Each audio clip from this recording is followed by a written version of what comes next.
محمدا عبده ورسوله يا أيها الذين آمنوا اتقوا الله حق تقاته ولا تموتن إلا وأنتم مسلمون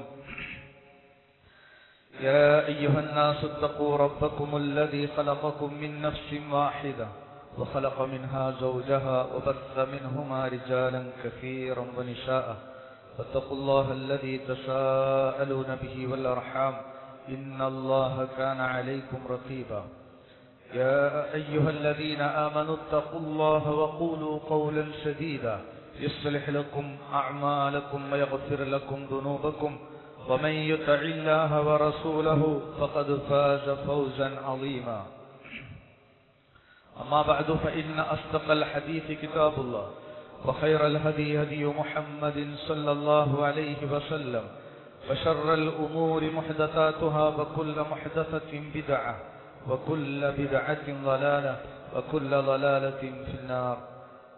أعوذ بالله من الشيطان الرجيم. إذ قال له ربه أسلم قال أسلمت لرب العالمين. പവിത്രമായ ഹജ്ജ് മാസത്തിലൂടെയാണ് നമ്മൾ കടന്നു പോകുന്നത്.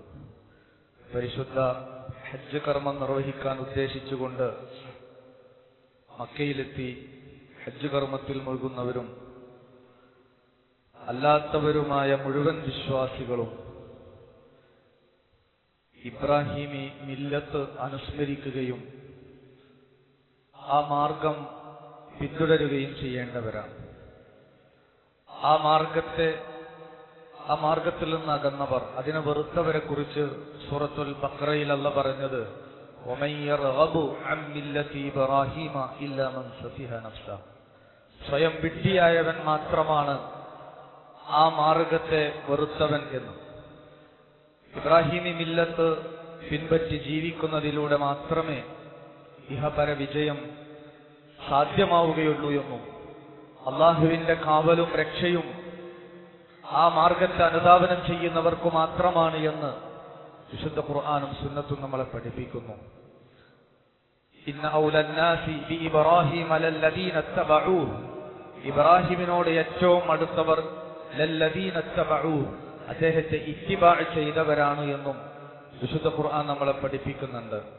അല്ലാഹു സുബ്ഹാനഹു തആല ഈ ഒരു പ്രവാചകനെ സംബന്ധിച്ച് പല രൂപത്തിലും പരിശുദ്ധ ഖുർആനിൽ നമ്മെ ഉണർത്തിയിട്ടുണ്ട്. വത്തഖദല്ലാഹു ഇബ്രാഹിമ ഖലീല. അല്ലാഹ് ഖലീലായി, ഉറ്റ ചങ്ങാതിയായി, കൂട്ടുകാരനായി സ്വീകരിച്ചിരിക്കുന്നുവെന്നും ഇന്ന ഇബ്രാഹിമ കാന ഉമ്മതൻ ഖാനിതൻ ലില്ലാഹി ഹനീഫ, അദ്ദേഹം ഒരു സമുദായമായിരുന്നുവെന്നും ഋജുമാനസകനാണ് അദ്ദേഹമെന്നും ഖദ് കാനത് ലക്കും ഉസ്വത്തുൻ ഹസനത്തുൻ ഫീ ഇബ്രാഹിം, ഇബ്രാഹിമിൽ നിങ്ങൾക്ക് ഉത്തമമായ മാതൃകയുണ്ട് എന്നും അതുകൊണ്ട് ഇത്തബിഉ മില്ലത ഇബ്രാഹിമ ഹനീഫ, ഇബ്രാഹിമിന്റെ ചൊവ്വായ മാർഗമാണ് നിങ്ങൾ അനുധാവനം ചെയ്യേണ്ടത് എന്നും പരിശുദ്ധ ഖുർആൻ നമ്മളെ പഠിപ്പിക്കുന്നു. കാരണം ഇദ് ഖാല ലഹു റബ്ബുഹു അസ്ലിം ഖാല അസ്ലംതു ലിറബ്ബിൽ ആലമീൻ. അദ്ദേഹത്തോട് അല്ലാഹ് കീഴ്പ്പെടാൻ കൽപ്പിച്ചപ്പോൾ അദ്ദേഹം പ്രഖ്യാപിച്ചു അസ്ലംതു ലിറബ്ബിൽ ആലമീൻ, പ്രപഞ്ചനാഥനായ റബ്ബിന് ഞാനിതാ എന്നെ സമർപ്പിച്ചിരിക്കുന്നു. മുസ്ലിം എന്ന് പറഞ്ഞാൽ സമർപ്പിക്കുന്നവൻ. നമ്മളൊക്കെ മുസ്ലിമീങ്ങളാണ് എന്ന് നമ്മൾ അവകാശപ്പെടുന്നു. ഖലീലുല്ലാഹി ഇബ്രാഹിം അലൈഹിസ്സലാത്തു വസ്സലാമിന്റെ ജീവിതവുമായി നമ്മുടെ ജീവിതത്തെ തട്ടിച്ചു നോക്കിയാൽ ആ സമർപ്പണം എത്രമാത്രം അർത്ഥവത്താകുന്നുണ്ട് എന്നത് നമ്മൾ ആലോചിക്കേണ്ട വിഷയമാണ്. ഈ ഒരു പ്രവാചകനെ ഇത്രമാത്രം അല്ലാഹു സുബ്ഹാനഹു തആല എടുത്തു പറഞ്ഞുവെങ്കിൽ ഒരു വിശ്വാസിയെ സംബന്ധിച്ചിടത്തോളം അവൻ ഓരോ ദിവസവും പ്രഭാതത്തെ വരവേൽക്കുന്നത് പോലും അസ്ബഹന അലാ ഫിത്രത്തിൽ ഇസ്ലാം, ഇസ്ലാമിന്റെ ശുദ്ധമായ പ്രകൃതിയിലാണ്, ഫിത്രത്തിലായിക്കൊണ്ടാണ് ഈ പ്രഭാതത്തെ ഞാൻ വരവേറ്റത്.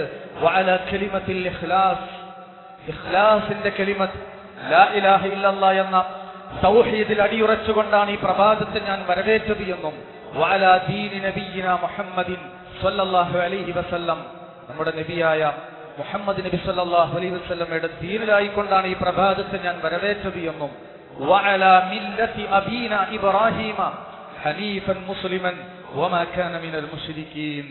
ഇബ്രാഹിം നമ്മുടെ പിതാവായ ഇബ്രാഹീമിന്റെ മില്ലത്തിലായിക്കൊണ്ടാണ് ഈ പ്രഭാതത്തെ ഞാൻ വരവേറ്റത് എന്ന് ഓരോ ദിവസവും വിശ്വാസി പ്രഖ്യാപിക്കാം. മാത്രമോ ഒരു നമസ്കാരം പോലും ആ പ്രവാചകനെ പിൻപറ്റാതെ, ആ പ്രവാചകന്റെ നാമം അനുസ്മരിക്കാതെ നമുക്ക് നിർവഹിക്കാൻ സാധ്യമല്ല. ഇബ്രാഹിമി സ്വലാത്തിലൂടെ കമാ സ്വല്ലൈത അലാ ഇബ്രാഹീമ വഅലാ ആലി ഇബ്രാഹീം കമാ ബാറക്ത അലാ ഇബ്രാഹീമ വഅലാ ആലി ഇബ്രാഹീം, ഇങ്ങനെ ഒരു വിശ്വാസിയുമായി ഖലീലുല്ലാഹി ഇബ്രാഹിം അലൈഹിസ്സലാത്തു വസ്സലാമുമായി ഒരു വിശ്വാസിക്കുള്ള ബന്ധം എത്രമാത്രം രൂഢമൂലമാകേണ്ടതുണ്ട് എന്നതാണ് ഇത് നമ്മളെ പഠിപ്പിക്കുന്നത്. കാരണം പിൽക്കാലത്ത് വരുന്ന വിശ്വാസികൾക്ക് ധാരാളം ഗുണപാഠങ്ങൾ ഈ ഒരു പ്രവാചകനിലൂടെ അല്ലാഹു സുബ്ഹാനഹു തആല പഠിപ്പിച്ചതായി നമുക്ക് കാണാം. അതിലേറ്റവും പ്രധാനപ്പെട്ടതാണ് അള്ളാഹുവിന്റെ മാർഗത്തിൽ അദ്ദേഹം സഹിച്ചിട്ടുള്ള പരീക്ഷണങ്ങൾ. ആ പരീക്ഷണത്തെ കുറിച്ച് എടുത്തു പറഞ്ഞത് വഇദ് ഇബ്തലാ ഇബ്രാഹിമ റബ്ബുഹു ബികലിമാത്തിൻ ഫഅതമ്മഹുൻ, പൂർത്തീകരിച്ചു. വഇബ്രാഹിമ അല്ലദീ വഫ, മുഴുവൻ പൂർത്തീകരിച്ച, എല്ലാ പരീക്ഷണങ്ങളെയും അതിജയിച്ചുകൊണ്ട് അതിൽ വിജയിച്ച ഒരു പ്രവാചകനെ നമുക്ക് മുന്നിൽ മാതൃക കാണിച്ചു തന്നു. ഏതൊക്കെ രൂപത്തിലുള്ള പരീക്ഷണങ്ങളാണ് അദ്ദേഹം അഭിമുഖീകരിച്ചത് എന്ന് വിശുദ്ധ ഖുർആൻ നമ്മളെ പഠിപ്പിക്കുന്നുണ്ട്. മക്കളില്ലാതെ അദ്ദേഹം പരീക്ഷിക്കപ്പെട്ടിട്ടുണ്ട്.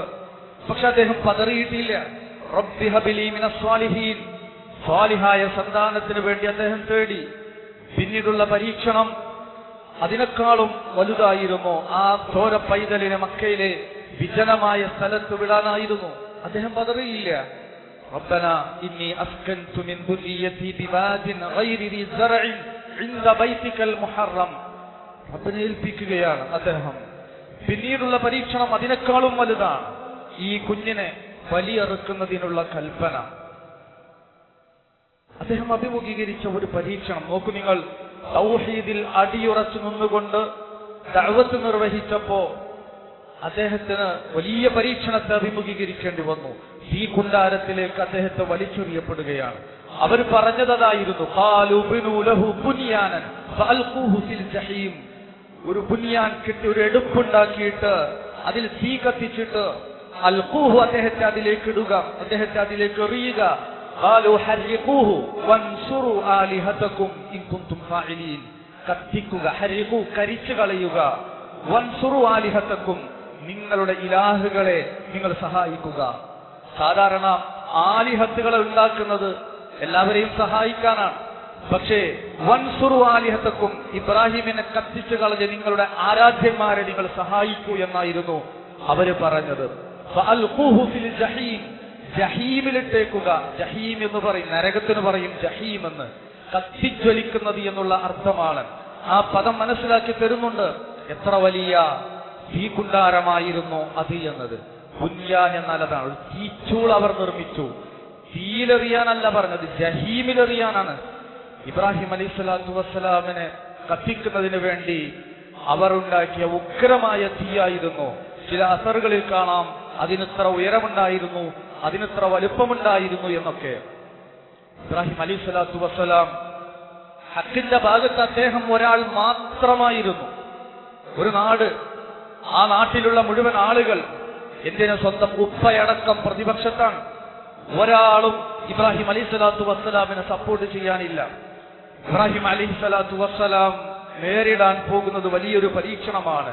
പക്ഷേ അദ്ദേഹം അത് നേരിടുന്നതിനുള്ള ഈമാൻ അദ്ദേഹം ആർജിച്ചു കഴിഞ്ഞിരുന്നു. ആ ഈമാൻ അദ്ദേഹത്തിനുണ്ടായിരുന്നു. ആ തീയിലെറിയപ്പെട്ടപ്പോ യാതൊരു നിലക്കുമുള്ള ഭൗതിക സംവിധാനങ്ങളും ആ തീ കെടുത്താനില്ല, അതിനുള്ള ആളുമില്ല. ഇങ്ങനെ ഒരു സംവിധാനത്തെ കെടുത്താൻ പിന്നെയുള്ളത് മഴയാണ്.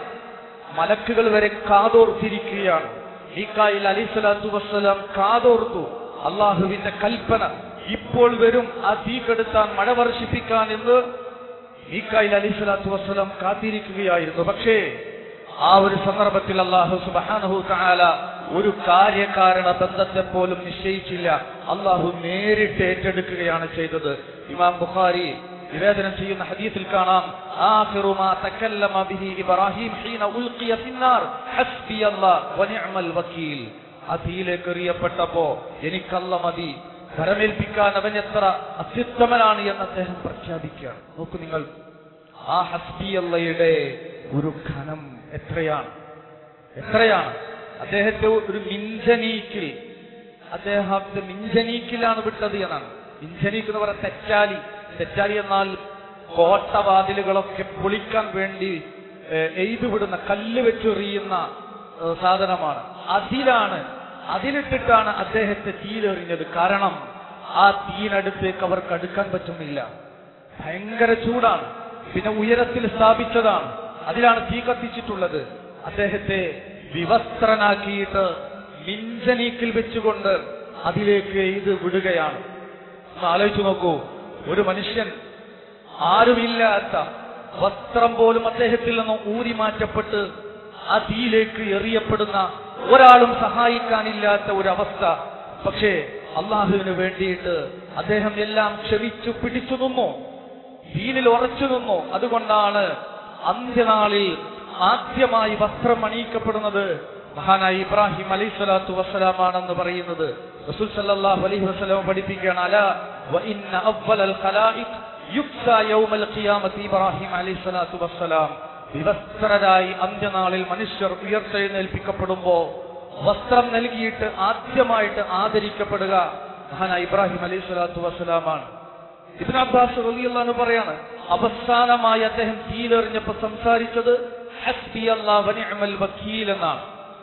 അതുകൊണ്ടാണ് മഴ പെയ്യിപ്പിക്കാൻ വേണ്ടി ഒരുങ്ങി നിൽക്കുന്ന മീക്കായിലിന് പോലും മഴ വർഷിപ്പിക്കാനുള്ള കൽപ്പനയില്ലാതെ അല്ലാഹ് നേരിട്ട് ഏറ്റെടുത്തുകൊണ്ട് ഖുൽനാ യാ നാറു കൂനി ബർദൻ വ സലാമൻ അലാ ഇബ്രാഹിം, ഇബ്രാഹിം ഈ തീന് യാ നാറു കൂനി സലാമൻ യതി കൂനു ബർദൻ വ സലാമൻ, നീ തണുപ്പാകുക, തണുത്തിട്ട് പ്രയാസം ഉണ്ടാകരുത്, വ സലാമൻ സുരക്ഷയേകണം എന്ന് പറഞ്ഞു. നോക്ക് നിങ്ങൾ, അപ്പൊ ആ നിലക്ക് ഇബ്രാഹിം അലൈഹിസ്സലാത്തു വസ്സലാമിനെ നേരിട്ട് അള്ളാഹുവിൽ ഏൽപ്പിച്ചപ്പോ ആ ഒരു സുരക്ഷിതത്വം അദ്ദേഹത്തിന് ലഭിക്കുകയാണ്. പിന്നെ ആ തീയടങ്ങിയ ശേഷം ആളുകൾ ഇങ്ങനെ വന്നു നോക്കുകയാണ്, ഇബ്രാഹിമിന്റെ വല്ല ചാരവും ഉണ്ടോ എന്ന് വന്നു നോക്കുകയാണ്. പക്ഷേ അദ്ദേഹം സുരക്ഷിതനാണ്. ചില അത്തറുകളിൽ കാണാം അദ്ദേഹം നമസ്കരിക്കുകയായിരുന്നു. ഇബ്രാഹിമിന്റെ ഉപ്പ ആസർ ആ രംഗത്തിന് സാക്ഷിയായ റിപ്പോർട്ടുകൾ കാണാം. അദ്ദേഹം പറഞ്ഞു എന്നാണ്, യാ ഇബ്രാഹിം നിഅമ റബ്ബു റബ്ബുക്, നിന്റെ റബ്ബ് എത്ര നല്ല റബ്ബാണ് എന്ന് ആ സന്ദർഭത്തിൽ പറഞ്ഞു എന്നാണ്. ഈ നിലക്കായിരുന്നു ആ മുവഹിദായ മനുഷ്യന് നേരെ ആ നാട്ടിലെ ആളുകളുടെ, ഇറാഖിലെ ഊറിൽ ജനിച്ച ആ നാട്ടിലെ ആളുകളുടെ പ്രതികരണം ആ രൂപത്തിലായിരുന്നു. ആ ഇറാഖിലെ ഊർ എന്ന പ്രദേശത്ത് നിന്ന്, കൽദാനികളുടെ നാട്ടിൽ നിന്ന് അദ്ദേഹം ഹിജ്റ പോയി ഷാമിലേക്ക്. പിന്നെ ഹിജ്റ പോകണം, ആ നാട്ടിൽ പിന്നെ നിൽക്കാൻ പറ്റുന്നില്ല, ഹർറാനിലേക്ക് പോവുകയാണ്, ഷാമിലെ ഹർറാനിലേക്ക് പോവുകയാണ്. പിന്നെ അവിടെ നിന്ന് ഫലസ്തീനിലേക്ക് പോയി, ഫലസ്തീനിൽ നിന്ന് പിന്നെ ഈജിപ്തിലേക്ക് പോയി. അപ്പോഴൊക്കെ അദ്ദേഹത്തിന്റെ ഭാര്യ സാറ കൂടെയുണ്ട്. പക്ഷെ അന്ന് ഈജിപ്തിൽ ഭരണം നടത്തിയിരുന്നത് മഹാദുഷ്ടനായ, അഹങ്കാരിയായ, ജബ്ബാറുൻ മിനൽ ജബാബിറ എന്ന് പറയാവുന്ന മഹാദുഷ്ടനായ സെക്ഷാധിപതിയായ ഒരു ഫിർഔനായിരുന്നു. മൂസാ അലൈഹിസ്സലാത്തു വസ്സലാമിന്റെ കാലത്തുള്ള ഫിർഔൻ അല്ല. ഫിർഔൻ എന്നത് ഒരു വ്യക്തിനാമമല്ല, ഈജിപ്ത് ഭരിക്കുന്ന രാജാക്കന്മാരുടെ പേരാണ് ഫിർഔൻ എന്ന്. ആ നിലക്കുള്ളൊരു ഫിർഔനായിരുന്നു. സാറയും ഇബ്രാഹിം അലൈഹിസ്സലാത്തു വസ്സലാമും വളരെ സുന്ദരന്മാരായിരുന്നു. ഈജിപ്തിലെ ഈ ഭരണാധികാരി അവിടെ എത്തിയപ്പോ ഈ സാറയെ പ്രാപിക്കാൻ വേണ്ടി ശ്രമിക്കുകയാണ്. ആ സമയത്ത് സാറ രക്ഷാധിപതിയാണ്, തന്റെ ഭരണം, സൈന്യവും എല്ലാം കയ്യിലുള്ള ഭരണാധികാരിയാണ്. അയാളാണ് ഈ പണി ചെയ്യുന്നത്. സാറ നമസ്കരിക്കുകയാണ്. നമസ്കരിച്ചിട്ട് ദുആ ചെയ്തു. ആ സാറയെ പിടിക്കാൻ വേണ്ടി നീട്ടിയ കൈ ഉറച്ചു പോവുകയാണ്. അവസാനം അയാൾ സാറയോട് അപേക്ഷിക്കുകയാണ്, എന്നെ ഇതിൽ നിന്ന് മോചിപ്പിക്കുന്നതിന് വേണ്ടി ഒന്ന് പ്രാർത്ഥിക്കണം. സാറ പ്രാർത്ഥിച്ചപ്പോൾ അയാൾ മോചിതനായി. സാറയിൽ ഒരു അനുഗ്രഹം അയാൾ കണ്ടെത്തുകയാണ്. അങ്ങനെ കണ്ടെത്തിയപ്പോ അവരെ ആദരിച്ചു വിടുകയാണ്. ആ കൊട്ടാരത്തിൽ സാറയെ ആദരിച്ചു വിട്ടപ്പോ സാറക്കൊരു സമ്മാനം കൊടുക്കുകയാണ്. ആ സമ്മാനമായിരുന്നു ഹാജർ. ഹാജർ എന്നത് ഒരു അടിമ സ്ത്രീയല്ല, കേവലം ഒരു അടിമ സ്ത്രീയല്ല, കൊട്ടാരത്തിൽ അല്പം സ്ഥാനമാനങ്ങളൊക്കെ ഉള്ള ഒരു സ്ത്രീ ആയിരുന്നു. ഈ സമ്മാനവുമായിട്ട് സാറ വരുമ്പോഴാണ് അവർക്ക് മക്കളില്ല. ഇബ്രാഹിം അലൈഹിസ്സലാത്തു വസ്സലാമിന് മക്കളില്ല. സാറയാണെങ്കിൽ വൃദ്ധയാണ്. അങ്ങനെ സാറ ഹാജറിനെ ഇബ്രാഹിം അലൈഹിസ്സലാത്തു വസ്സലാമിന് നൽകി. ആ ബന്ധത്തിലാണ് ഇസ്മായിൽ എന്ന കുഞ്ഞ് ജനിക്കുന്നത്. സ്വാഭാവികമായും ഹാജറിൽ ഇബ്രാഹിമിന് കുഞ്ഞുണ്ടാകുമ്പോ ഇബ്രാഹിം അലൈഹിസ്സലാത്തു വസ്സലാമിന്റെ മനസ്സ് അങ്ങോട്ട് ചായും, സ്വാഭാവികമാണ്. അങ്ങനെയാണ് അള്ളാഹുവിന്റെ വഹി അനുസരിച്ച് മക്കയിൽ കൊണ്ടുവന്ന് പാർപ്പിക്കുന്നത്. ഇസ്മായിൽ അലൈഹിസ്സലാത്തു വസ്സലാമിനോട് ഇബ്രാഹിം അലൈഹിസ്സലാത്തു വസ്സലാം ചോദിച്ചു, ഫൻദുർ മാദാ തറാ, ഞാൻ ഇങ്ങനെയൊക്കെ സ്വപ്നം കണ്ടിട്ടുണ്ട്. അമ്പിയാക്കളുടെ സ്വപ്നം എന്നത് വഹിയാണ്, അതുകൊണ്ട് നിന്നെ അറുക്കണമെന്ന് സ്വപ്നം കണ്ടിട്ടുണ്ട്. ഫൻദുർ മാദാ തറാ, എന്താ അഭിപ്രായം? അദ്ദേഹം പറഞ്ഞു, യാ അബതി ഫഅൽ മാ തുഅ്മർ, എന്താണോ ഉപ്പ നിങ്ങളോട് കൽപ്പിക്കപ്പെട്ടത് അത് നിങ്ങൾ ചെയ്തു കൊള്ളുക. സതജിദുനി ഇൻഷാ അല്ലാഹു മിനസ് സാബിരീൻ, ഇൻഷാ അല്ലാഹ് എന്നെ ക്ഷമാലുക്കളിൽ നിങ്ങൾക്ക് കാണാൻ കഴിയുമെന്നാണ്. അങ്ങനെ ഫലമ്മ അസ്ലമ വതല്ലഹു ലിൽ ജബീൻ, ഇബ്രാഹിം അലൈഹിസ്സലാത്തു വസ്സലാം കേവലം ഒരു സന്താനത്തെ അല്ല ചോദിച്ചത്, റബ്ബി ഹബ്ലി മിനസ് സാലിഹീൻ, റബ്ബേ സാലിഹായ ഒരു സന്താനത്തെ. ഫബശർനാഹു ബിഗുലാമിൻ ഹലീം, ഹലീമായ ഒരു കുട്ടിയെയാണ് സന്തോഷ വാർത്ത അറിയിച്ചുകൊണ്ട് നൽകപ്പെട്ടത്. ഹലീമാണ്, വിവേകശാലിയാണ്, സഹനശീലനാണ്. അങ്ങനെയുള്ളൊരു കുഞ്ഞ്. ആ കുഞ്ഞാണ് പ്രതികരിക്കുന്നത്, ഉപ്പ നിങ്ങളോട് എന്താണോ കൽപ്പിച്ചത് അത് അപ്പടി നിങ്ങൾ ചെയ്തു കൊള്ളുക എന്ന് പറഞ്ഞു. ഫലമ്മ അസ്ലമ വതല്ലഹു ലിൽ ജബീൻ, വിശുദ്ധ ഖുർആൻ പറയാണ്, അവർ രണ്ടുപേരും കീഴ്പ്പെട്ടു, അള്ളാന്റെ കൽപ്പനയ്ക്ക് വിധേയമായി. വതല്ലഹു ലിൽ ജബീൻ, ജബീൻ എന്നാൽ നെറ്റി, നെറ്റിയിൽ കമഴ്ത്തി കിടത്തുകയാണ് അള്ളാഹുവിന്റെ കൽപ്പന നിറവേറ്റുന്നതിന് വേണ്ടി. ആ സമയം ഇസ്മായിൽ അലൈഹിസ്സലാത്തു വസ്സലാം പറഞ്ഞു, അറുക്കുമ്പോ എന്തിനാണ് ഈ കമഴ്ത്തി കിടത്തുന്നത്? സാധാരണ മലർത്തിയാണല്ലോ കിടത്തുക. ഇസ്മായിൽ അലൈഹിസ്സലാത്തു വസ്സലാം പറയാണ്, കമഴ്ത്തി കിടത്തുന്നത് സ്വാഭാവികമായും മനുഷ്യനാണ്, പ്രവാചകനാണെങ്കിലും നബിമാരാണെങ്കിലും അറുക്കുമ്പോ ആ ആയുധപ്രയോഗം കാണും, അതില്ലാതിരിക്കുന്നതിന് വേണ്ടിയാണ്. ഉപ്പയാണ് അറുക്കുന്നത്, മകനെയാണ് അറുക്കുന്നത്, മകന്റെ മുഖം കാണും, അപ്പോൾ മുഖം നോക്കി അറുക്കാനുള്ള പ്രയാസം വേണ്ട എന്ന നിലക്കാണ് എന്ന് ഇസ്മായിൽ അലൈഹിസ്സലാത്തു വസ്സലാം പറയുകയാണ്. ഇമാം അഹ്മദ് നിവേദനം ചെയ്യുന്ന ഹദീസിൽ കാണാം, ഇബ്രാഹിം അലൈഹിസ്സലാത്തു വസ്സലാം ഇസ്മായിൽ അലൈഹിസ്സലാത്തു വസ്സലാമിനെ കൊണ്ടുപോയി കഅബയുടെ പരിസരത്തു നിന്ന് മിനയിലേക്ക് കൊണ്ടുപോയി. അങ്ങനെ മിനയിലെത്തിയപ്പോ ജംറയുടെ ഭാഗത്തെത്തിയപ്പോഴാണ് ശൈത്താൻ പ്രത്യക്ഷപ്പെട്ടുകൊണ്ട് പിന്തിരിപ്പിക്കാൻ വേണ്ടി ശ്രമിക്കണം. ആദ്യം ഹാജറിന്റെ അടുത്ത് ചെന്നിട്ട് ചോദിച്ചു, ഇബ്രാഹിം മകനെ എടുക്കാൻ കൊണ്ടുപോകുന്നതെന്ന് അറിയാമോ? ഇബ്രാഹിം മകനെ കൊണ്ടുപോയി എന്ന് പറഞ്ഞു. അപ്പൊ പറഞ്ഞു, അത് അറുക്കുന്നതിന് വേണ്ടി കൊണ്ടുപോകാൻ. ഹാജർ വാപ്പ മകനെയും കൊണ്ടുപോ, ശൈത്താൻ പറഞ്ഞു മകനെ അറുക്കാൻ കൊണ്ടുപോകാണ്. അപ്പൊ ഹാജർ ശൈത്താനെ അകറ്റുകയാണ്. റബ്ബിന്റെ ഇഷ്ടമനുസരിച്ചു കൊണ്ട് മാത്രമേ ഇബ്രാഹിം പ്രവർത്തിക്കൂ എന്ന് പറഞ്ഞു. പിന്നെ ഇബ്രാഹിമിന്റെ അടുക്കലേക്ക് ശൈത്താൻ വരുന്നുണ്ട്, മകൻ അറുക്കുന്ന വിഷയത്തിൽ വസ്വാസ് ഉണ്ടാക്കാൻ. അപ്പോഴും അള്ളാഹുവിന്റെ കൽപ്പന പ്രകാരമാണ് എന്ന് പറഞ്ഞുകൊണ്ട് പിശാചിനെ അകറ്റുകയാണ്. മൂന്നാമത് ശൈത്താൻ ഇസ്മായിൽ അലൈഹിസ്സലാത്തു വസ്സലാമിന്റെ അടുക്കൽ വന്നു. അപ്പോ അദ്ദേഹവും പറഞ്ഞു, റബ്ബിന്റെ കൽപ്പനക്ക് അനുസരിച്ചു കൊണ്ട് മാത്രമാണ് ഞങ്ങൾ പ്രവർത്തിക്കൂ എന്ന് പറഞ്ഞുകൊണ്ട് ശൈത്താനെ അകറ്റുകയാണ്. അവിടെ ജംറകളുടെ ഏറുമായി ബന്ധപ്പെട്ട ചരിത്രം വായിക്കുമ്പോ ശൈത്താന്റെ ഈ വിഷയങ്ങൾ നമുക്ക് വായിക്കാൻ സാധിക്കും. ഏതായാലും ജംറയുടെ അടുത്ത് വന്ന് അവിടെ വെച്ചാണ് അറുക്കാൻ തീരുമാനിക്കുന്നത്. അപ്പോൾ ഇസ്മായിൽ അലൈഹിസ്സലാത്തു വസ്സലാം പറയുന്നുണ്ട്, അന്ന് കുട്ടി ഇസ്മായിൽ അന്ന് ഒരു വെളുത്ത കമീസായിരുന്നു ധരിച്ചിരുന്നത്. വാപ്പയോട് പറയുന്നുണ്ട്, വാപ്പ ഈ ഒറ്റ കമീസാണുള്ളത്, അതുകൊണ്ട് ഇത് ധരിച്ചറുത്താൽ ഇതിൽ രക്തം പുരളും, ഇത് രക്തത്താൽ നനയാനുള്ള സാധ്യതയുണ്ട്, അതുകൊണ്ട് നിങ്ങൾ ഇത് അഴിച്ചു വെച്ചുകൊണ്ട് അറുത്തു കഴിഞ്ഞാൽ ഇതിൽ തന്നെ കഫൻ ചെയ്ത് നിങ്ങൾക്ക് മറമാടാൻ സാധിക്കും.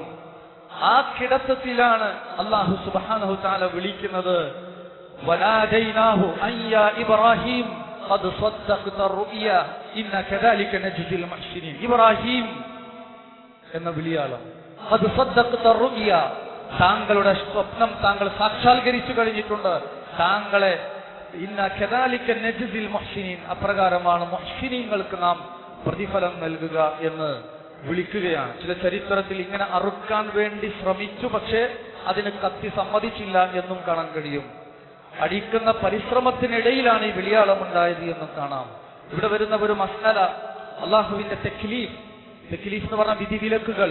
നമസ്കാരം, നോമ്പ്, സക്കാത്ത്, ഹജ്ജ് ഇതൊക്കെ വിധികളാണ്. ശിർക്ക്, കുഫ്ർ, വ്യഭിചാരം, മോഷണം ഇതൊക്കെ വിലക്കുകളാണ്. ഈ തെക്ലീഫ് അള്ളാന്റെ ഈ കൽപ്പന ഇത് ഇംതിസാലിന് വേണ്ടിയാണോ, ഇബ്തിലാഇന് വേണ്ടിയാണോ, പ്രയോഗവൽക്കരിക്കുന്നതിന് വേണ്ടിയാണോ, അതല്ല കേവലം പരീക്ഷണമായിട്ടാണോ എന്നുള്ള ചർച്ച നമുക്ക് കാണാൻ കഴിയും. അല്ലാഹു സുബ്ഹാനഹു വ തആല ഒരിക്കലും ഉദ്ദേശിച്ചിട്ടില്ല ഒരു വാപ്പ മകനെ അറുക്കണമെന്നത്. മറിച്ച് അതൊരു പരീക്ഷണമാണ്. ഇബ്രാഹിം അലൈഹിസ്സലാത്തു വസ്സലാമിനെ പരീക്ഷിക്കുകയാണ് ചെയ്തത്. അതാണ് വിശുദ്ധ ഖുർആൻ എടുത്തു പറഞ്ഞത്, ഇന്ന ഹാദാ ലഹുവൽ ബലാഉൽ മുബീൻ. ഇത് വ്യക്തമായ പരീക്ഷണം മാത്രമാണ്. അതിൽ അദ്ദേഹം വിജയിച്ചു എന്ന് കണ്ടപ്പോൾ വിളിയാളമുണ്ടായി, യാ ഇബ്രാഹിം ഖദ് സദ്ദഖ, നീ ആ കർമ്മം ചെയ്യുക മാത്രമേ ബാക്കിയുള്ളൂ. അതാണ് ഇബ്രാഹിം അലൈഹിസ്സലാത്തു വസ്സലാമിന്റെ പ്രഖ്യാപനം, അസ്ലംതു ലി റബ്ബിൽ ആലമീൻ, പ്രപഞ്ചനാഥന് ഞാനിതാ എന്നെ സമർപ്പിച്ചിരിക്കുന്നു. അതാണ് മുസ്ലിം. മുസ്ലിം എന്ന് പറഞ്ഞാൽ അതാണ് റബ്ബിന് കീഴ്പ്പെടുക, സമർപ്പിക്കുക, തന്റെ ഇച്ഛയെ മാറ്റി നിർത്തി അള്ളാഹുവിന്റെ കൽപ്പനക്ക് പ്രാധാന്യം കൊടുക്കുന്നവനാണ് മുസ്ലിം. അപ്പോ ഫദൈനാഹു ബിദിബിഹിൻ അലീം, ഒരു ആടിനെ, ഒരു കെബിഷായിരുന്നു എന്ന് കാണാം. ജിബ്രീൽ അലൈഹിസ്സലാത്തു വസ്സലാം ആടുമായിട്ട് ഇറങ്ങി വന്നു. അബിയലായ, അക്രനായ, കൊമ്പുള്ള, വെളുത്ത, കണ്ണിന് ചുറ്റും കറുത്ത രോമമുള്ള ഒരു പ്രത്യേകതയുള്ള ആടായിരുന്നു എന്നാണ്. സ്വഹാബികളുടെ ചരിത്രം വായിക്കുമ്പോൾ കഅബയുടെ പാത്തിയുടെ ഭാഗത്ത് അറുക്കപ്പെട്ട ആ ആടിന്റെ തല ശേഷിച്ചിരുന്നു എന്നാണ്. വലിയ ഒരു ആടിന്റെ തല അവിടെ ഉണ്ടായിരുന്നതായി ഇബ്നു അബ്ബാസ് റളിയല്ലാഹു അൻഹു കണ്ടതായി. ഇബ്നു അബ്ബാസിൽ നിന്ന് ഈ സംഭവം നിവേദനം ചെയ്യുന്ന ആമിറു ശഅബി കണ്ടതായി ഇതിനെക്കുറിച്ച് പറയുന്നുണ്ട്. ഇത് അവിടെ വെച്ചതായിട്ട് ഹദീസിൽ കാണാം.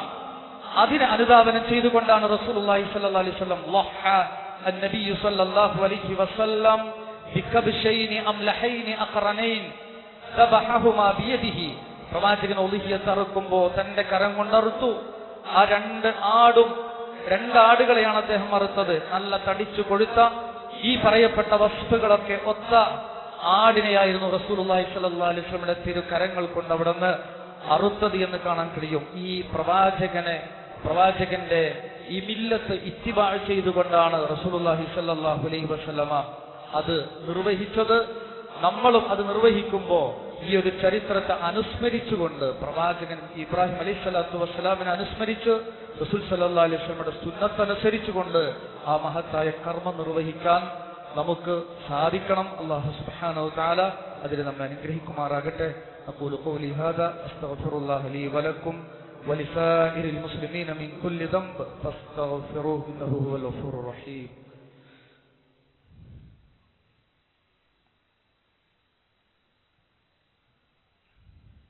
الحمد لله حمدا كثيرا طيبا مباركا فيه والصلاة والسلام على من لا نبي بعده وعلى آله وأصحابه أجمعين أما بعد اتقوا الله عباد الله. സഹോദരങ്ങളെ, സഹോദരികളെ, അല്ലാഹുവെ സൂക്ഷിക്കണമെന്ന് ഒരിക്കൽ കൂടി ഉണർത്തുകയാണ്, വസിയത്ത് ചെയ്യുകയാണ്.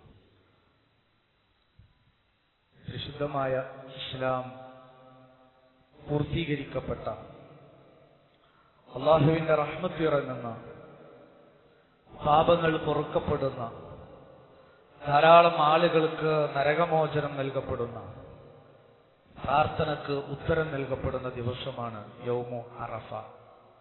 റസൂൽ സല്ലല്ലാഹു അലൈഹി വസല്ലം പറഞ്ഞത്, ഖൈറു ദുആഇ ദുആഉ യൗമ അറഫ, ഏറ്റവും ഉത്തമമായ പ്രാർത്ഥന അത് അറഫ ദിനത്തിലെ പ്രാർത്ഥനയാണ്.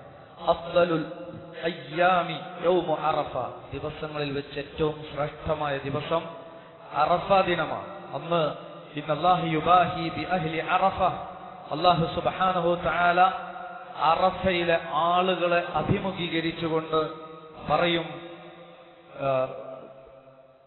ഉൻദുറു ഇലാ ഇബാദി, മലക്കുകളോട് പറയും, യാ മലായികത്തി ഉൻദുറു ഇലാ ഇബാദി, മലക്കുകളെ എന്റെ ഈ അടിമകളെ നിങ്ങൾ നോക്കൂ, അവരാകെ ഖദ് അസൗനി ശഗ്സൻ ഗബറൻ, ആകെ പൊടി പുരണ്ട് ക്ഷീണിച്ച് എന്റെ വിളിക്ക് ഉത്തരം നൽകിക്കൊണ്ട് അവരിതാ വന്നിരിക്കുന്നു എന്ന് അഭിമാനത്തോടു കൂടി മലക്കുകളോട് അല്ലാഹു സുബ്ഹാനഹു വ തആല പറയുന്ന ദിവസമാണ്. വളരെ ശ്രേഷ്ഠകരമായ ദിനമാണ്. നമ്മെ സംബന്ധിച്ചിടത്തോളം അന്ന് നമ്മൾ നോമ്പനുഷ്ഠിക്കേണ്ടതുണ്ട്. റസൂൽ സല്ലല്ലാഹു അലൈഹി വസല്ലം പറഞ്ഞത് സിയാം യൗമ അറഫ ഇന്നി അഹ്തസിബു അലല്ലാഹി അൻ യുകഫിറ സനതല്ലതി ഖബ്ലഹു വസ്സനതല്ലതി ബഅദഹു. കഴിഞ്ഞ ഒരു വർഷത്തെയും വരാനിരിക്കുന്ന ഒരു വർഷത്തെയും 2 വർഷത്തെ പാപം ഒറ്റ നോമ്പിലൂടെ പൊറുക്കപ്പെടാനുള്ള സുവർണാവസരമാണ് അറഫാ ദിനത്തിലെ ദുൽഹിജ്ജ 9 നോമ്പ് എന്നത്. 2 ദിവസത്തെ പാപം പൊറുക്കാൻ കാരണമാകുന്ന പ്രധാനപ്പെട്ട സുന്നത്ത് നോമ്പാണ്. അപ്പൊ അത് നമ്മൾ ആ അവസരം നമ്മൾ ഉപയോഗപ്പെടുത്തണം. മറ്റൊന്ന് പ്രാർത്ഥന. ഖൈറു ദുആഇ ദുആഇ യൗമ അറഫ. അറഫാ ദിനത്തിലെ ദുആയാണ് ഏറ്റവും ഉത്തമമായ ദുആ എന്ന് പറഞ്ഞു. പ്രാർത്ഥനയിൽ നമ്മൾ മുഴുകണം. ധാരാളം ആളുകൾക്ക് പാപമോചനം നൽകപ്പെടുന്നു. റബ്ബിനോട് പാപം പുറത്തു തരാൻ ആവശ്യപ്പെടണം. ഇസ്തിഗ്ഫാറും തൗബയുമായി റബ്ബിലേക്ക് മടങ്ങുക. നരകമോചനം, ധാരാളം ആളുകൾക്ക് നരകമോചനം നൽകപ്പെടുന്ന ദിവസമാണ്. അള്ളാഹുവിനോട് നരകത്തിൽ നമ്മൾ രക്ഷ തേടുക. അന്നത്തെ ഫജ്ർ മുതൽ തക്ബീർ നമ്മൾ ആരംഭിക്കേണ്ടതുണ്ട്. റബ്ബിനെ മഹത്വപ്പെടുത്തുക. തഹ്ലീലും തക്ബീറും നമ്മൾ അധികരിപ്പിക്കുക. ആ നിലക്ക് ആ ദിവസത്തെ ധന്യമാക്കാൻ നാം ഓരോരുത്തരും ശ്രമിക്കുക. അല്ലാഹു സുബ്ഹാനഹു വ തആല അതിനെ നാം അനുഗ്രഹിക്കുമാറാകട്ടെ. ഒന്നുപോയിട്ടുള്ള വീഴ്ചകൾ റബ്ബ് പുറത്തു തന്ന് മാപ്പാക്കി തരുമാറാകട്ടെ.